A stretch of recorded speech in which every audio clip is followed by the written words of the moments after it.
The warm summer breeze stirred the lace curtains, casting moving shadows on the hardwood floor of the dining room.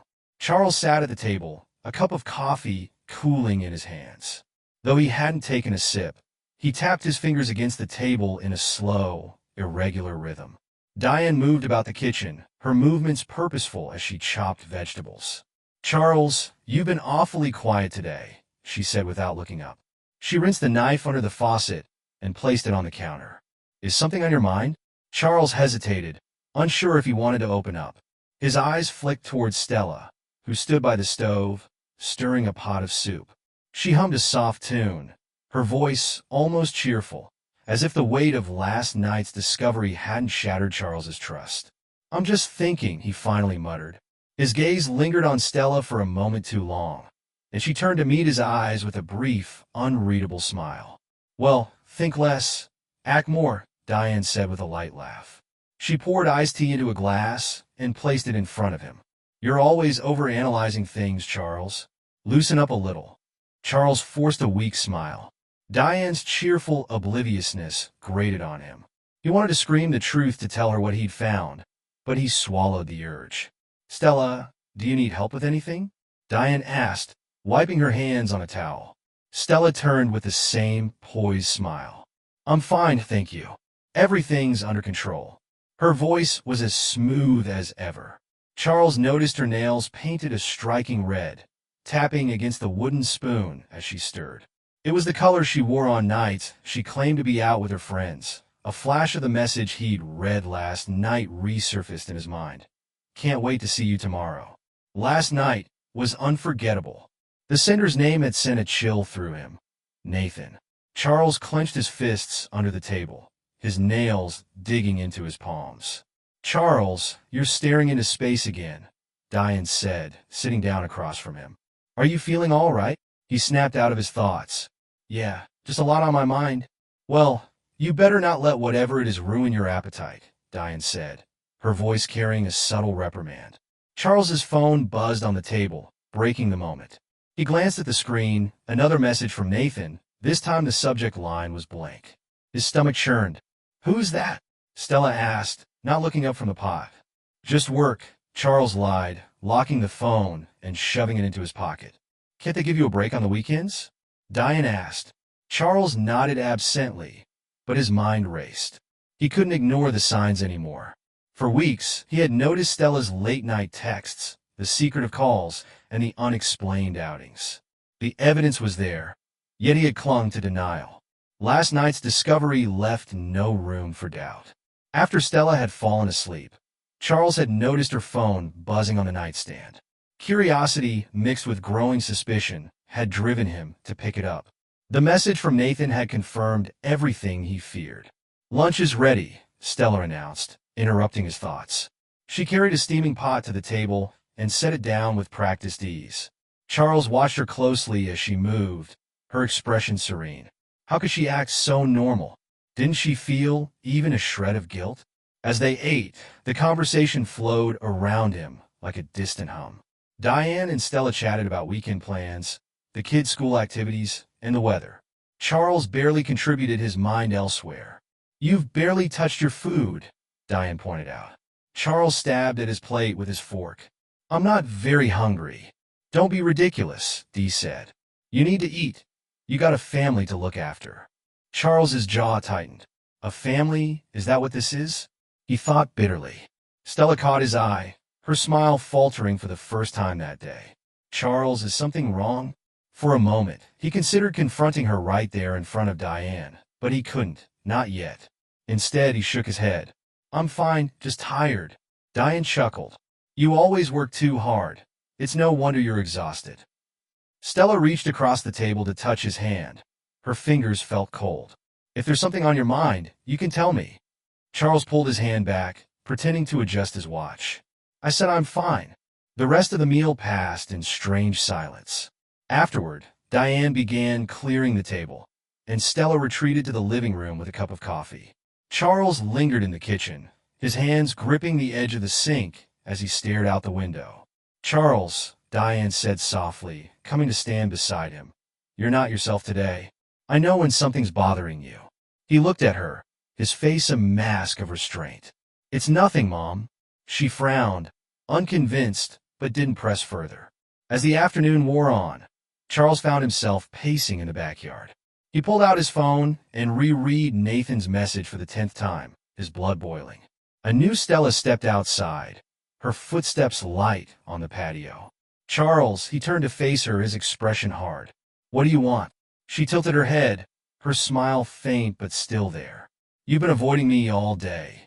If there's something wrong, just say it." For a moment, Charles almost spoke the truth, but he held back. His anger simmered just beneath the surface. "I told you I'm tired. That's all." She didn't look convinced, but didn't push further. Instead, she walked back inside, leaving Charles alone with his thoughts. As the sun dipped below the horizon, Charles sat on the patio, staring into the gathering dusk. His mind was a whirlwind of emotions: anger, betrayal, and a deep, aching sadness.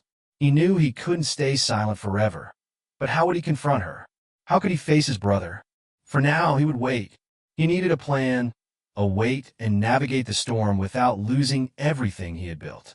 And so, the evening ended as it had begun, with secrets hanging heavy in the air, waiting to be unraveled. The clinking of silverware filled the room as the family sat around the dinner table. Charles's fork hovered above his plate, untouched. Across from him, Stella laughed brightly at one of Diane's stories about her neighbor's unruly dog. Her laugh grated on him, a sharp reminder of the lie their life had become. "And you wouldn't believe it, Charles," Diane was saying, her hands animated as she spoke. "The dog jumped right into their pool." Poor Mr. Harris was livid. Stella chuckled, covering her mouth delicately. "He always did have a temper," she said. "Maybe the dog was trying to teach him to loosen up." Charles forced a smile, the muscles in his face tightening. He couldn't focus on their words. His thoughts circled back to the message he had seen. Nathan's name glowing on the screen, and the sickening confirmation that his wife and brother had betrayed him. "Charles, are you even listening?" Diane asked, raising an eyebrow. He looked up abruptly. "You've been doing a lot of that lately," Diane said, narrowing her eyes. "No, it's fine," he replied quickly, glancing at Stella. She met his gaze with a slight tilt of her head, her expression unreadable. The meal dragged on, Charles's anger simmering just beneath the surface. He replayed scenarios in his mind: how to confront her, what to say, whether he could hold back the storm of emotions threatening to burst. Finally, unable to take it any longer, he set his fork down with deliberate care. "Stella," he said, his voice firm and steady, "can we talk privately?" The conversation at the table came to an abrupt halt. Diane glanced between them, a flicker of concern crossing her face. "Now?" Stella asked, her smile faltering. "Yes, now," Charles replied, not breaking eye contact. Stella hesitated, her fingers tightening around her glass of water. "All right," she stood, smoothing her dress, and followed him down the hallway to their bedroom. Charles closed the door behind them, leaning against it for a moment before turning to face her. "What's this about?" she asked, crossing her arms. Charles's throat felt dry as he searched for the right words. Finally, he spoke. "I know about you and Nathan." For a moment, her face froze. The confident facade slipped, and her eyes widened. Then, just as quickly, she recovered, a smirk tugging at the corners of her lips.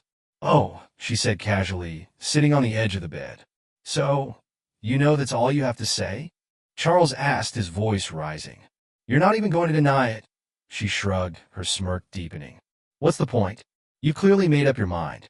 So, what are you going to do? Cry about it?" The casual dismissal hit him like a punch to the gut. He took a step forward, his hands trembling at his sides. "Why, Stella? Why would you do this to us? To our family?" "Why?" she echoed, tilting her head as if the question were absurd. "Maybe because you're too boring, Charles. You work, you come home, you play with the kids, and then you go to bed. Where's the excitement? Where's the passion?" Charles's jaw clenched. "Passion? You think betrayal is passion? What about our vows, Stella? What about our children? Didn't they matter to you?" "Don't you dare bring the kids into this," she snapped, her tone sharpening. "I've been a good mother to them. A good mother." Charles laughed bitterly. A good mother doesn't destroy her children's family for a cheap thrill. Stella stood, her face inches from his, her eyes blazing. You don't get it, do you? Nathan knows how to make a woman feel alive. He's fun, he's spontaneous. Maybe you should take a few notes from him. Charles recoiled as if struck, his fists clenched at his sides, his nails digging into his palms. You're unbelievable, he said, his voice barely above a whisper. And you're predictable, she shot back, rushing past him toward the door. Stella, he said, his voice trembling with restrained fury. This isn't over. She stopped, her hand on the doorknob, and turned to face him. Oh, it is Charles. You'll forgive me, because you always do. You're too weak to do anything else. Without waiting for a reply, she opened the door and walked out, leaving Charles alone in the room for a long time. He stood there, staring at the empty doorway, his chest feeling tight, his breath coming in shallow gasps. He wanted to scream, to punch something, to make her understand the depth of her betrayal. Instead, he sank onto the bed, his head in his hands. The house was quiet now. The faint hum of the refrigerator was the only sound he could hear. Diane and Stella talking in the kitchen, their voices low but calm, as if nothing had happened. Charles sat there for hours, his thoughts racing. He had confronted her, but it didn't feel like a victory. If anything, he felt more lost than ever. The image of Stella's smirk haunted him, her words replaying in his mind as the night deepened. Charles made a silent vow. This wasn't over, not by a long shot. Stella might think she'd won, but she had no idea what was coming. Charles sat on the couch in the living room, his hands clenched together as if holding himself together. The weight of Stella's betrayal bore down on him like a crushing wave, and now the confrontation with his mother was imminent. He had come to Jian seeking understanding, support, anything to steady himself in the storm. Diane entered the room, carrying a tray with 2 cups of tea. She placed it on the coffee table and sat across from him, her posture upright and calm. You look like you haven't slept, she said, pushing a cup toward him. I haven't, Charles admitted, his voice low. He stared at the tea, but didn't reach for it. Mom, I need to talk to you about Stella. Diane's expression softened. I figured something was wrong. You've been acting strange for days. Charles drew a deep breath, steadying himself. She's been cheating on me. Diane's hand froze halfway to her cup. With Nathan? The words came out clipped, bitter, almost choking him for a moment. Diane said nothing, her lips pressed together in a tight line, and her eyes darted toward the window. Finally, she sighed, shaking her head. Charles, I need you to listen to me carefully. Charles leaned forward, searching her face for some sign of outrage or support. Instead, her voice took on a tone of stern authority. Stella made a mistake, Diane said, her gaze fixed on him. One wild night doesn't mean you throw away your marriage. Charles blinked, unsure if he had heard her correctly. A mistake, Mom? She's been sleeping with Nathan, your other son. How can you call this a mistake? It's not like she's doing it every day.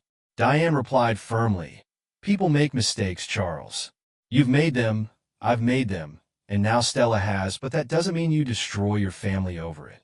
Charles stared at her, his jaw tightening. This isn't a mistake, Mom. It's a betrayal, a massive, unforgivable betrayal. Unforgivable, Diane scoffed, leaning back in her chair. Don't be so dramatic. Do you know how many marriages survive infidelity? Plenty. Think of your children, Charles. Are you really going to tear their lives apart because of one night of poor judgment?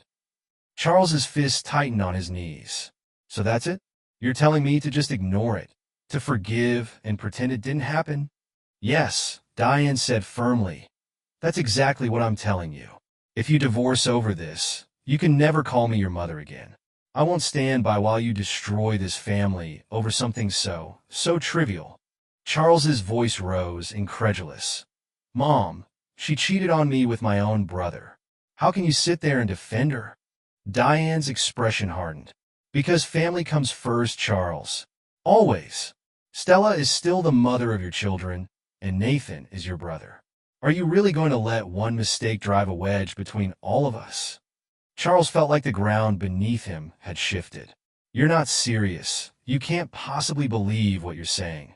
I am serious, Diane said, folding her arms.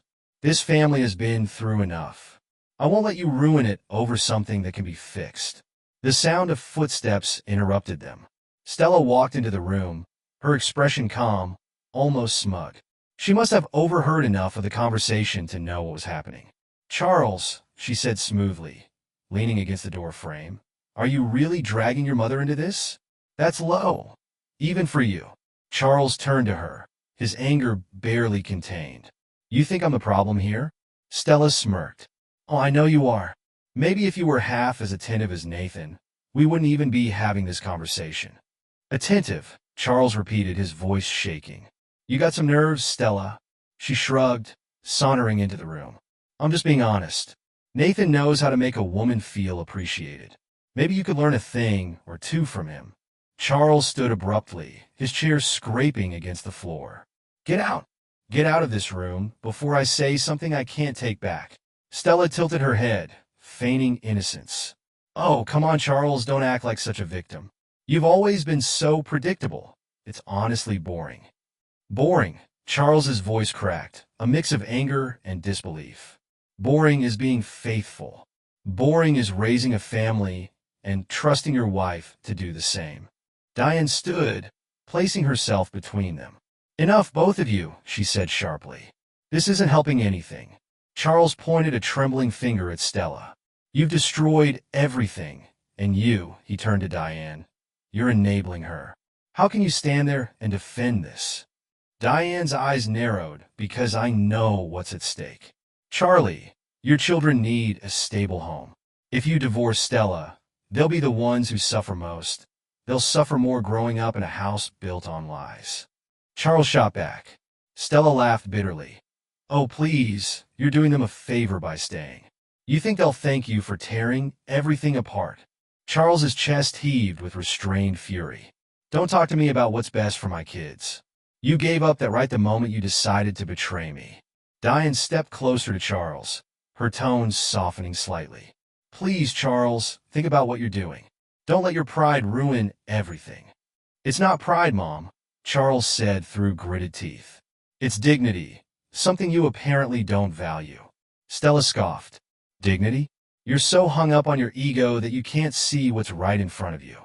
People make mistakes, Charles. Get over it." Charles stared at her, his disbelief turning into cold resolve. "You know what? You're right, Stella. People make mistakes, and mine was ever trusting you in the first place." Without waiting for a response, he turned and walked out of the room. Diane called after him, but he didn't stop. His footsteps echoed down the hallway as he made his way to the front door, slamming it shut behind him. Outside, the cool evening air hit his face, calming him slightly. He stood on the porch, staring out at the quiet street. His mother's words and Stella's smugness played over and over in his mind. Family, stability, forgiveness, they had twisted those words into weapons, using them to justify the unforgivable. But Charles knew one thing for certain. He couldn't stay, not like this. Charles sat on the edge of his bed, his hands running through his hair. His mind raced as dawn began to creep through the blinds. His children, Brielle and Hunter, were sound asleep in their shared room. Their gentle breaths were a faint reminder of the innocence he needed to protect. The house was silent, but Charles's thoughts were loud. Stella's betrayal, Diane's ultimatum, it all swirled together into a suffocating storm. His gaze drifted to the packed duffel bag near the door, its contents carefully selected during his sleepless night. He had made up his mind.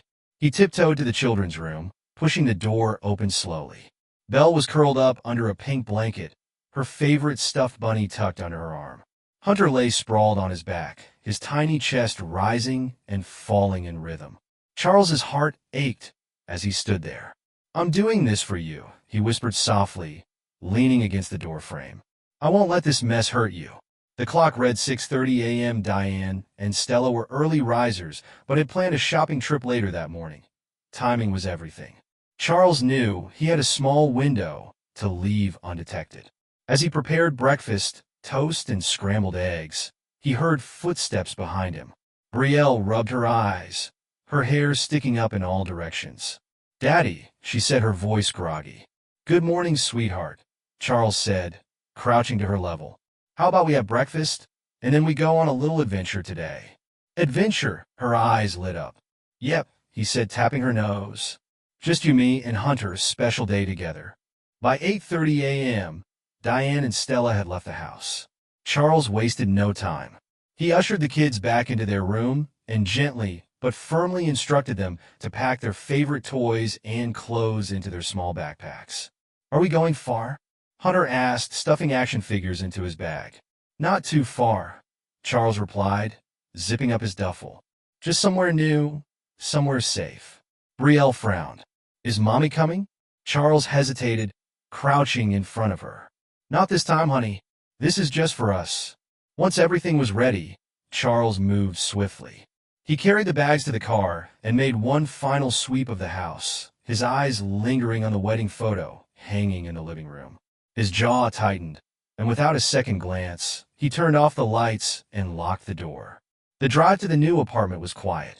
Belle and Hunter, sensing the tension in their father, kept to themselves. Charles glanced at them through the rearview mirror, their small faces pressed against the windows as they watched the world blur by. Where are we going, Daddy? Hunter asked eventually.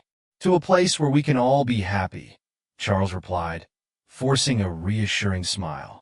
The apartment was modest but clean, with 2 small bedrooms and a cozy living area. Charles had arranged the lease a few days earlier, paying up front to avoid any delays. As they stepped inside, the kids wandered around, exploring their new space. Can we put our toys here? Brielle asked, pointing to a corner of the living room. Of course, Charles said, kneeling to help her unpack. This is our home now. For the rest of the morning, Charles busied himself setting up the apartment, making it feel as welcoming as possible. He laid out the children's bedding, arranged their toys, and stocked the fridge with essentials. Around noon, Charles's phone buzzed on the kitchen counter. He stared at the screen. Diane. He hesitated, knowing he couldn't avoid her forever. With a sigh, he answered, "Hello, Charles." Diane's voice was frantic. "Where are you? What's going on?"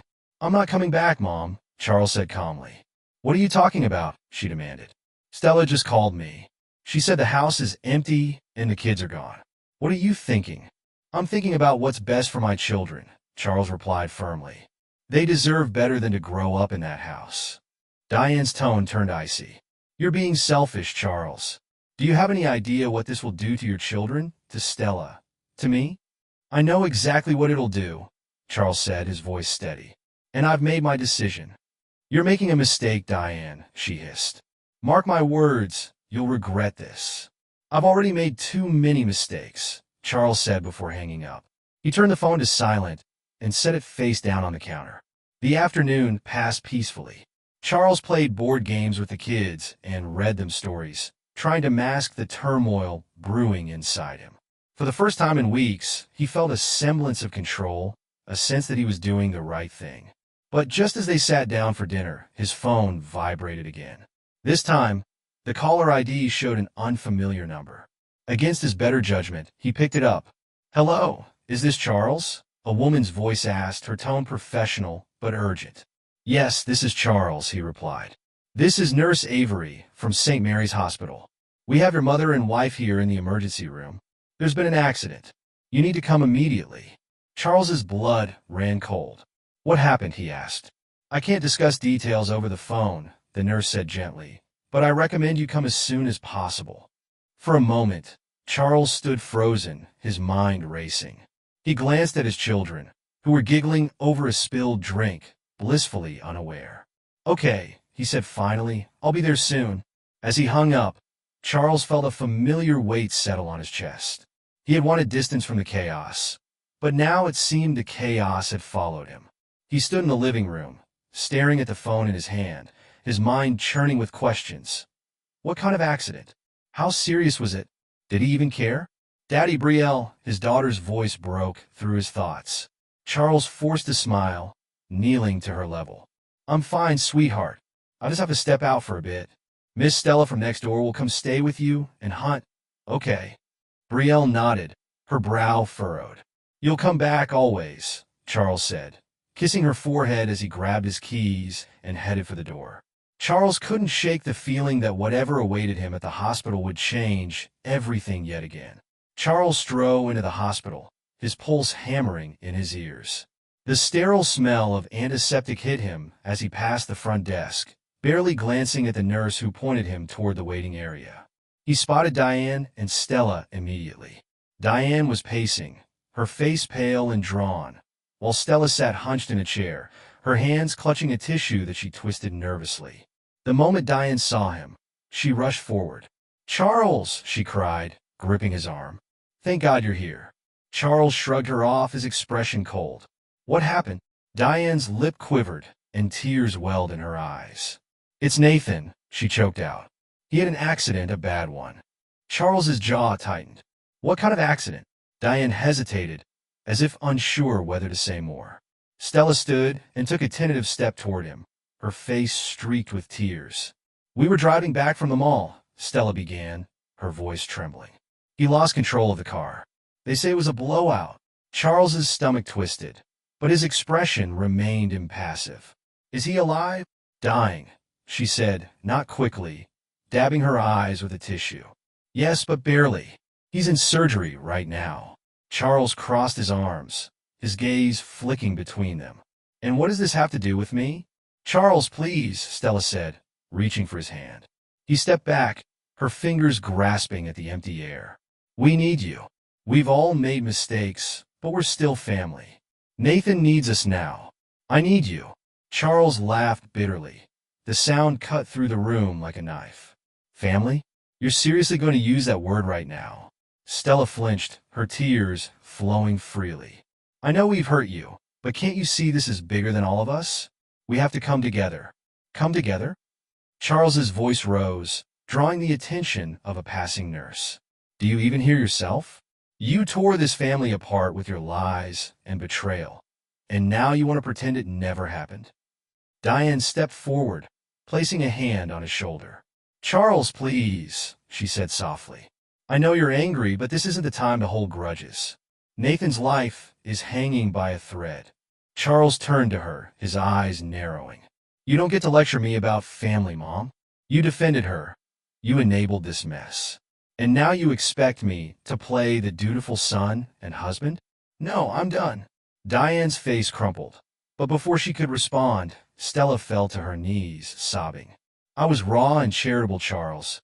I was selfish and stupid, and I ruined everything. But please, please don't walk away. I'll do anything to fix this." Charles stared down at her, his expression unmoved. "Anything?" he asked, his tone laced with sarcasm. "Like stop lying? Stop blaming me for your mistakes?" "Somehow, I doubt it." Stella reached for his leg, her desperation evident. "Please, Charles, I'm begging you. Don't let us fall apart." Charles stepped back, her hands slipping off him. He looked at Diane, then at Stella, his gaze hardening.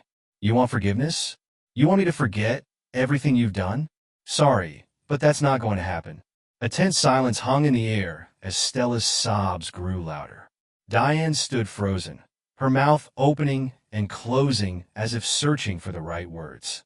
Charles took a deep breath and turned toward the hallway leading to the surgical wing. "Where is he?" he asked, his tone flat. Diane pointed shakily, the ICU waiting area. "They'll let us know when he's out of surgery." Without another word, Charles walked away. The ICU waiting room was cold and quiet, the hum of fluorescent lights the only sound. Charles sat in a corner, his hands resting on his knees, staring at the floor. He hadn't come for Nathan, not really. He wasn't sure why he had come at all. His thoughts drifted to his children, safe in their new apartment. They were his only reason for staying grounded, for not letting the betrayal consume him entirely. The door opened, and Diane entered. Her steps were hesitant. She sat down beside him, leaving a space between them. "Charles," she began softly, but he interrupted. She sighed, twisting her wedding ring. "I know I've hurt you. I know I failed as a mother by not supporting you when you needed me most, but Nathan, he's still your brother." Charles looked at her, his expression unreadable. "And what does that mean to me now?" Diane's voice cracked. "It means," she continued, her voice trembling, "it means there's still a chance to make things right for all of us." Charles shook his head, a humorless smile tugging at his lips. You still don't get it, do you? Some things can't be fixed. Some bridges can't be rebuilt. Before Diane could respond, a doctor entered the room. He was tall and tired-looking, his scrubs stained with blood. Family of Nathan Blake, he asked. Diane and Charles both stood. How is he? Diane asked anxiously. The doctor sighed, removing his surgical cap. We managed to stabilize him, but he's in critical condition. The next 24 hours will be crucial. Diane clasped her hands together, whispering a prayer under her breath. Charles, however, remained silent, his expression unreadable. Can we see him? Diane asked. The doctor nodded. One at a time. For a few minutes, Diane turned to Charles. Do you want to go first? She asked. No, Charles said bluntly. You go. As Diane followed the doctor down the hallway, Charles sat back down, his mind racing. He didn't know what he felt. Anger, pity, indifference, it all swirled together, leaving him hollow. When Diane returned, her face was streaked with tears. He's asking for you, she said quietly. Charles hesitated, then stood. He wasn't sure what compelled him to go. Perhaps it was curiosity, or maybe he needed closure.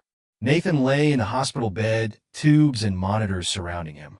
His face was pale, his eyes barely open. Charles, he rasped, his voice weak.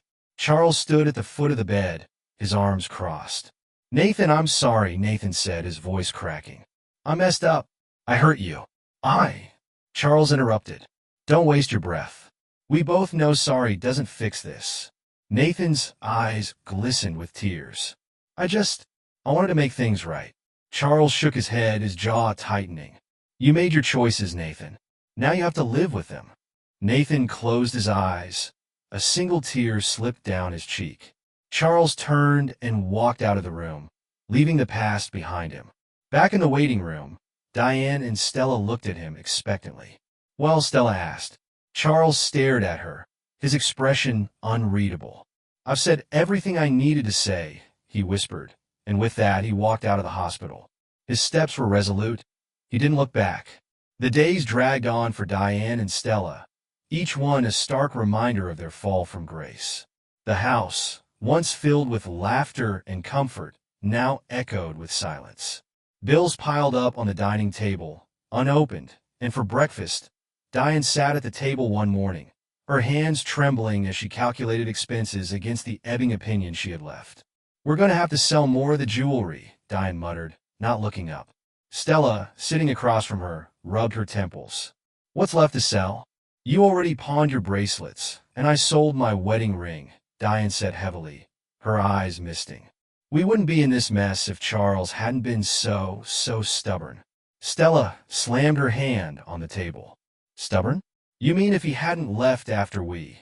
She stopped mid-sentence, realizing her words were digging a deeper hole. Diane glared at her. Don't say it, don't even think it. We just have to get through this, Stella. For Nathan was recovering at a rehabilitation facility. His once vibrant energy, dulled by weeks of surgeries and therapy, spent most of his time in a wheelchair, staring out the window at the bleak courtyard. The accident had left him with a permanent LMP, and the painkillers barely took the edge off. One afternoon, Stella visited him, carrying a bag of homemade sandwiches, though homemade was a stretch considering the empty fridge back home. Hey, she said softly, setting the bag on the table next to him. Nathan turned his head slowly. His face was gaunt. Stella, he said flatly. What do you want? She flinched at his tone, but sat down anyway. I'll bring you something to eat. You need your strength. He snorted, shaking his head. Strength for what? Look at me, Stella. I'm a joke. I can't even stand for more than a few minutes without feeling like my legs are going to give out. You'll get better, Stella said, her voice trembling.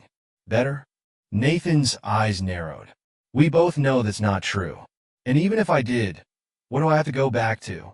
No job, no money, no family worth calling one. Stella looked away, her eyes filling with tears. We figured it out together, she whispered. Nathan scoffed. Together? Don't make me laugh. You're just as lost as I am. Meanwhile, Charles's life had taken a completely different trajectory. He poured every ounce of energy into rebuilding his and his children's lives.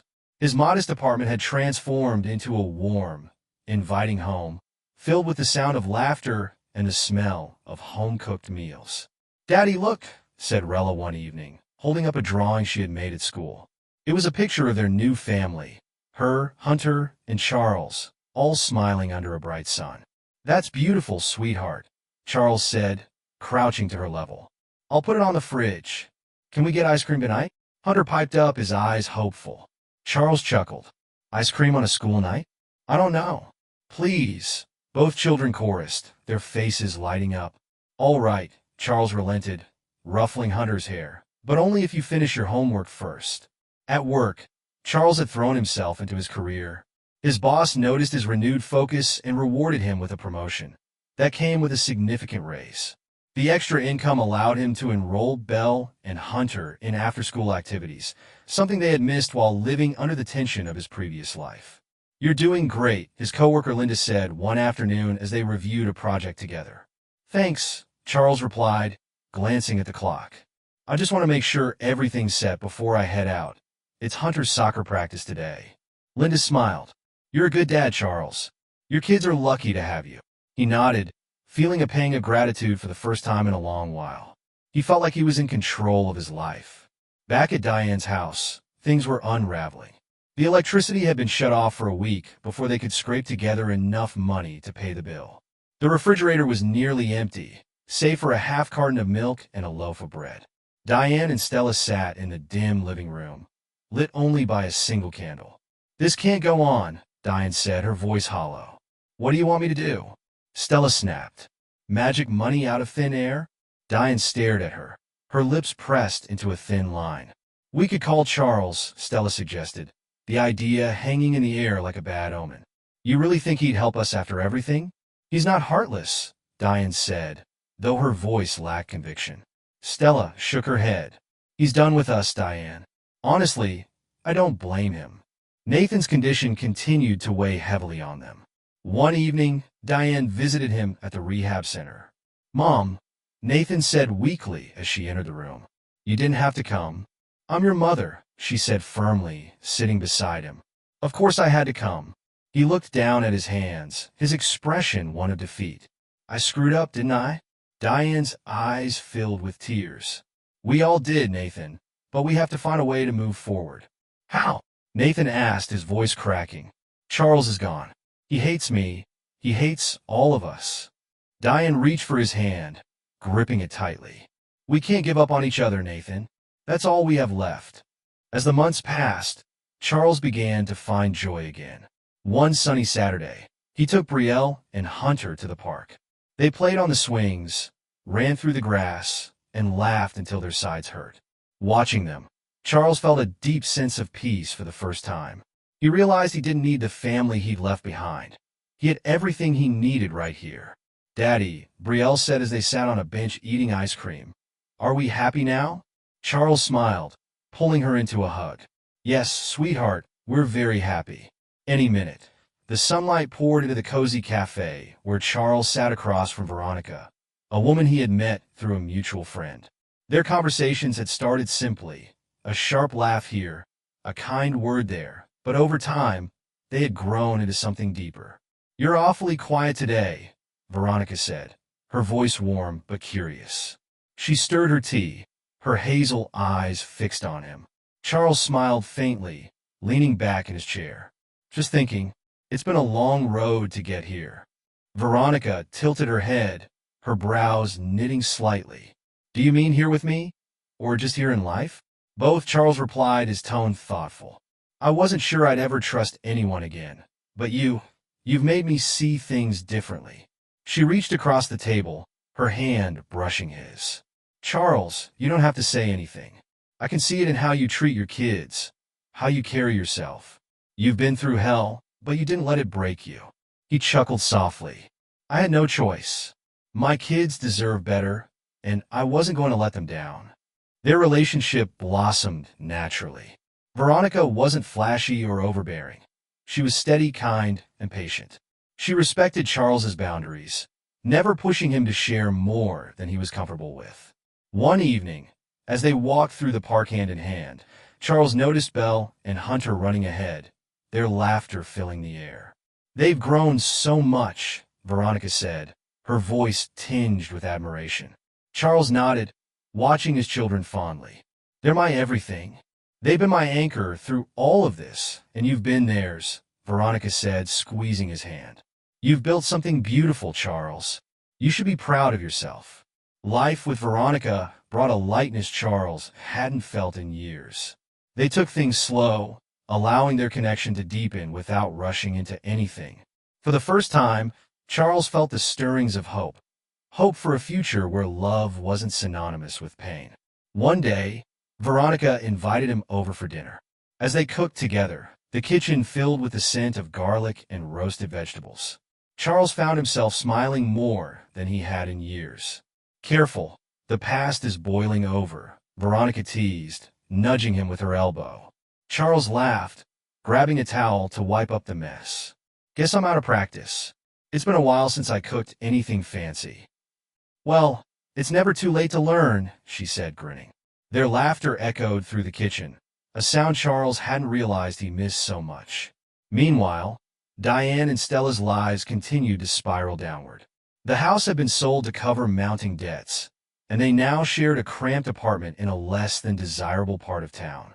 Nathan, still struggling with his health, had cut ties with both women, leaving them to fend for themselves. Stella stared at the stack of bills on the coffee table, her hands trembling. "I can't believe this is my life," she muttered. Diane, sitting across from her, sighed heavily. "If Charles had just forgiven us," Stella shot her